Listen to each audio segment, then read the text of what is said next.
मी उल्का उद्धव पटवर्धन. उल्काच किचनमध्ये आपणा सर्वांचं स्वागत आहे.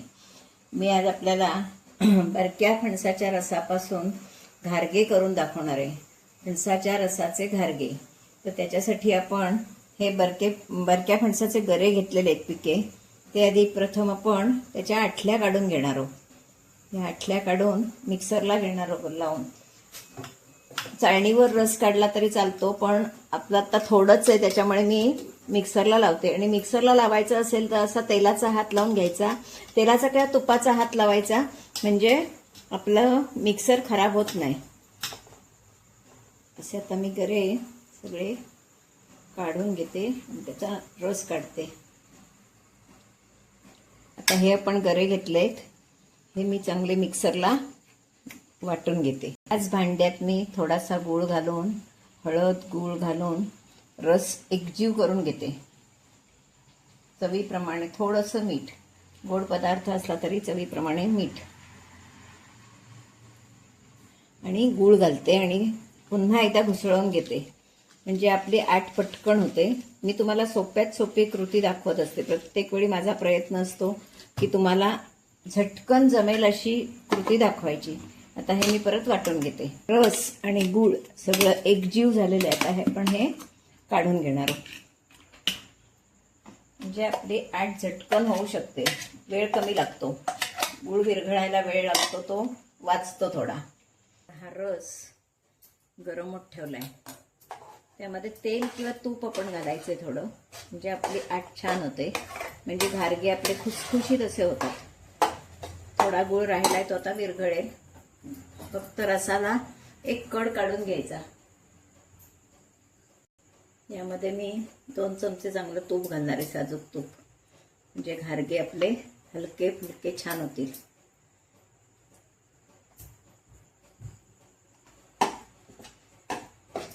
कलर पण बघा किती छान दिसतोय तो,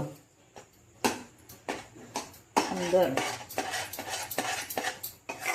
तर हे पण गरम करून घेऊया. कड आला की आपण खाली उतरवायचं आणि ते थंड झालं की त्यामध्ये आपण तांदूळाचं पीठ घालायचं. फणसाच्या पुऱ्या म्हणून केल्या तर त्या गव्हाच्या करतात, पण आपण घारगे करणार आहोत. त्याला उंबरही म्हणतात. हा आपला रस चांगला उकळलाय, त्याला खत्ता खत्ता झालेला आहे. मी गॅस बारीक केलाय आणि त्यातला गूळ व्यवस्थित विरघळलेला आहे. आता आपण हे गॅस घालवून टाकूया आणि हे थंड झालं की यामध्ये आपण तांदळाचं पीठ घालणार आहोत. रस गूळ मीठ घालून उकळवून चांगला थंड झालेला आहे. गूळ आपल्या आवडीप्रमाणे घालायचा, ज्यांना गोड हवं असेल त्याप्रमाणे. काही जणांना अगदी गोड कमी हवं असतं, पण आम्हाला गोड व्यवस्थित लागतं. आणि आता यामध्ये मावेल तेवढं आपण तांदूळाचं पीठ घालणार आहोत. काही जण याच्यात गव्हाचं पीठ पण घालतात, थोडं घातलं तरी काही हरकत नाही.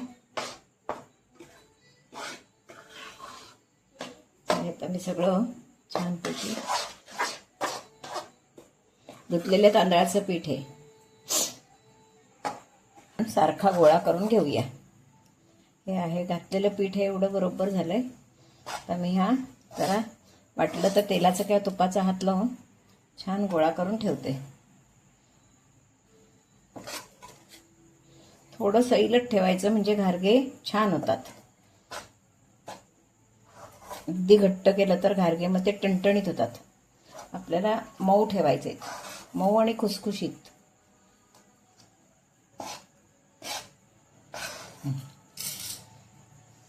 हातानं छानपैकी सगळं एकजीव करून गोळा करून ठेवणार आहे. थोडं अजून पीठ हवं यात. हात घातल्याशिवाय ते जमत नाही. पण हा छानपैकी गोळा तयार करून ठेवलाय. हा एकदम घट्ट भिजवायचा नाही, मस्त मऊसूतच ठेवायचा, म्हणजे आपले घारगे छान होतात. भिजवून झालंय तर तेलाचा हात लावून ठेवते वर जरासा.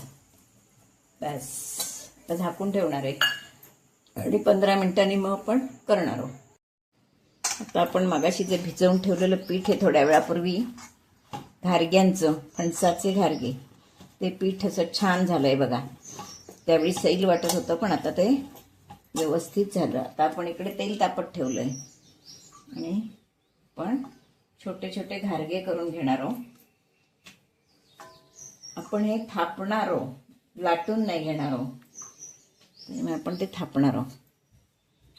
आता आपण असे छानपैकी थापून किंवा काही जण लिपून म्हणतात, लिपणं थापणं, शक्यतो तो सगळीकडून सारखा झाला पाहिजे म्हणजे व्यवस्थित फुगतो. अति पातळही करायचा नसतो.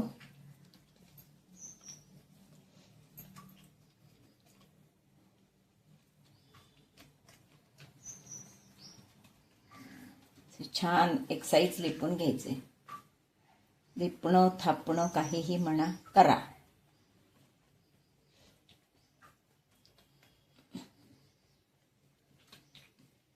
ज्यांना अगदी सारख्या व्यवस्थित हे वाटीनी आकार करून घेतात. आपल्याला काय एवढं सारखं करायची, घरीच खायचे आहेत आपल्याला. बघा आता आपलं तेल तापलेलं आहे. आता हे तेल मी शंकरपाळे आत्ताच तळले, त्याच्यातच मी हे करून घेते.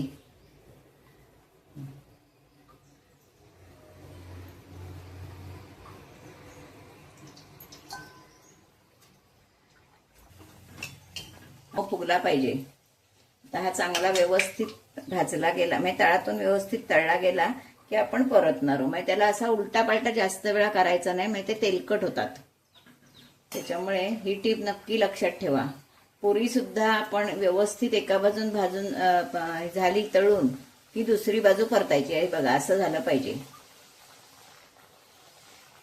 सारख्या सारख्या परतल्या तर त्या तेलकट होतात. मग हे बघा कसे मस्त फुगतायत ते. पहिला सुंदर आणि तेलकटही होणार नाहीत नक्की.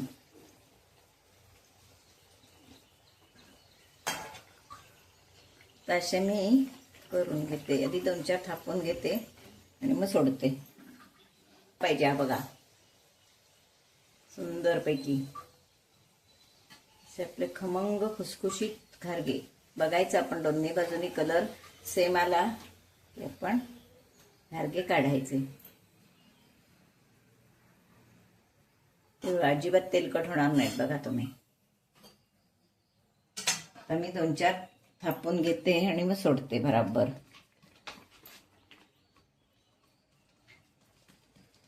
थापणं व्यवस्थित असलं की तो व्यवस्थित फुगतो.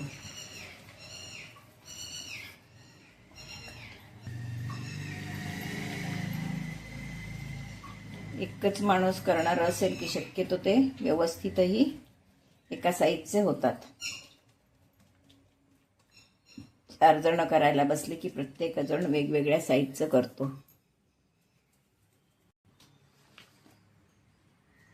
मी सोडते आत.